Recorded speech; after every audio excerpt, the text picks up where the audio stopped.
Well, friends, I cheated. I cheated to work some great DX. And maybe you should too. Hey, how's it going? I'm Andy, Kilo 5 Papa Oscar, and welcome to Airwaves Amateur Radio. So, right now it's March 2026. And if in case you're living in a ham radio hole, some of the biggest talk in our hobby right now is Bouvet Island. Bouvet Island is a island in the middle of nowhere, kind of off the coast of Antarctica, kind of off the coast of South America. It's kind of off the coast of nowhere. It's one of the most remote places in the world. We're all trying to work them. For a lot of us, it's an all-time new one, and we really need that one in the log. I've not had any luck. I've got a nice station.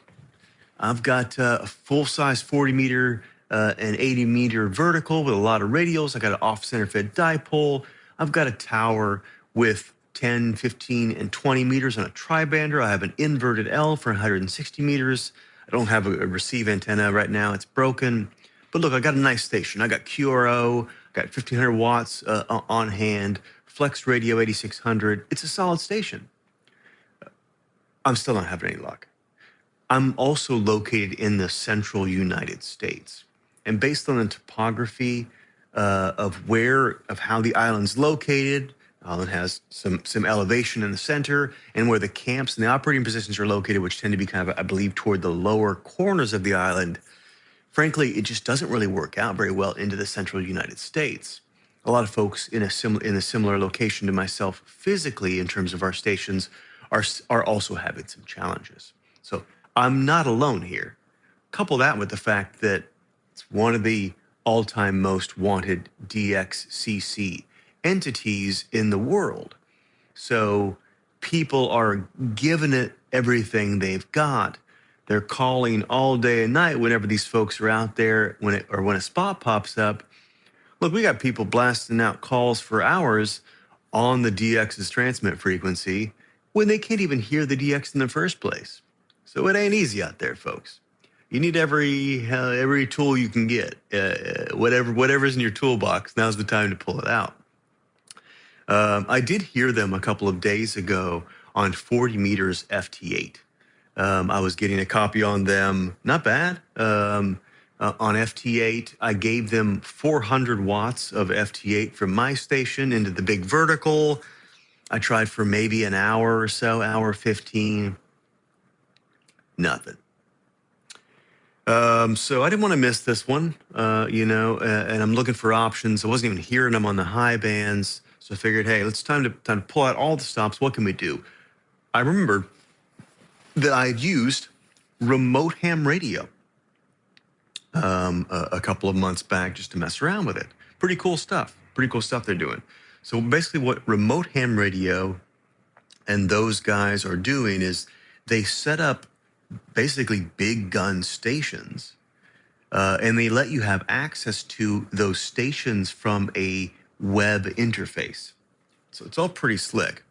It's a for-profit company, so you got to pay to use the stuff.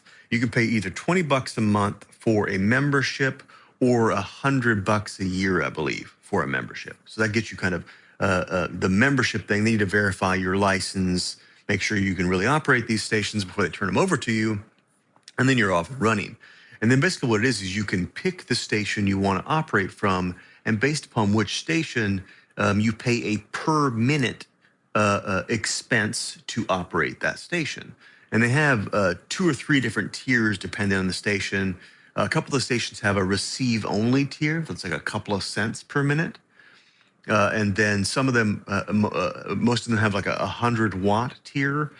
That's something like, 25 cents to 60 cents or something like that a minute.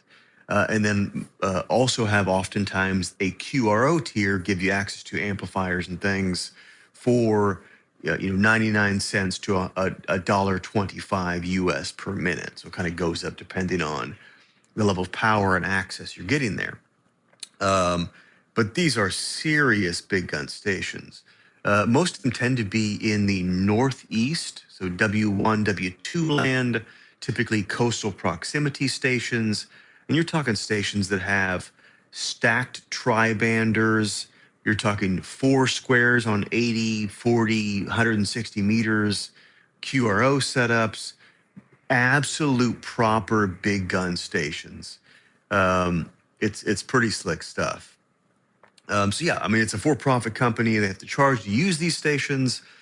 Just the maintenance alone on keeping like all these sort of antennas operational, especially in some of these climates, is certainly going to cost some money. So it's understandable that they would need to charge money to keep the system going. Papa 9 Radio Florida. Papa Alpha 9 Radio Fox. Papa Alpha 9 Radio Florida 59. Roger, Roger. Thank you very much, and good luck from Papa Alpha 9 Radio Fox. Cheerio. Cheerio, QRZ, Juliet 51 Alpha, QRZ. Kilowatt 5, Kilo Fox, Kilowatt 5, Papa Foxtrot 59. Kilowatt 5, Papa Oscar, thanks, QRZ. They also have some stations on the western U.S. coast. I think there's one in Puerto Rico. I think you can actually operate from Haiti in one of the stations. I think they even have a couple in Croatia. But for my purposes, I'm looking to make a contact from WLAND, so I picked one of the northeastern stations to try out. I saw Bouvet pop up on 40-meter single sideband a couple of days ago, so I joined. I think the station had a 40-meter four-square that I was checking out. One, Bouvet was super loud. They were blasting in on 40-meter single sideband into this station. I've certainly not heard them on sideband on any band from my station, but they were blasting in on 40-meter single sideband into this station. Sideband is generally not going to be the way most of us are going to have any luck contacting Bouvet, just because the insanity that is single sideband. But when you have a real big gun station, QRO power, a four square at 40 meters, sending some absolute heat down to Bouvet Island, I think I got them on the second or third call. Easy peasy, boys. Checked club log a couple days later.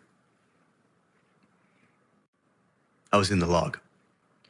Tried again a couple days later. I grabbed one of these stacked tri-banders on 15 meters, saw them on 15 meters FT8. Popped on there and gave them the heat on 15 meters FT8. That took a little longer just because FT8 is so slow. But also I think that a lot of the DXpeditions have a queue system. So basically, like, even if your signal's huge and they have obviously great copy on you, they try to work the folks in some sort of sequential order.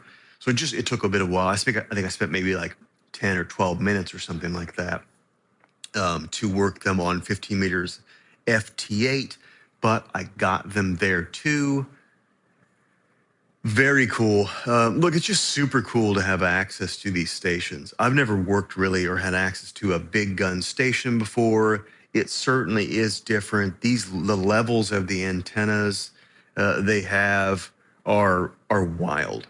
So whether you're someone that just wants to get a taste of what it's like to work, from a big gun station like that, you want to get a taste of what QRO operation is like. Maybe you live in an HOA or something where these sort of antennas or any outdoor antenna of any significance is simply not an option for you. This is worth checking out. Maybe you're just someone on the go that wants access to a station without the worry and the maintenance. They have a really nice web-based interface to do this sort of stuff.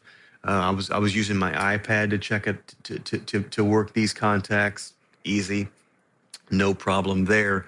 Really sweet stuff. So hey, I cheated to work a little DX.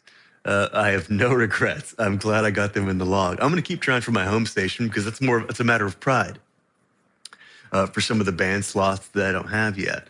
But I can rest a little more comfortably now knowing that I have a couple of confirmed contacts in there waiting for me for what was an all-time new one for me as well. So, hey, maybe you want to give it a try and cheat a little too and put this one in the log yourself. Check it out. Let me know what you think. Take care. Be well. 73.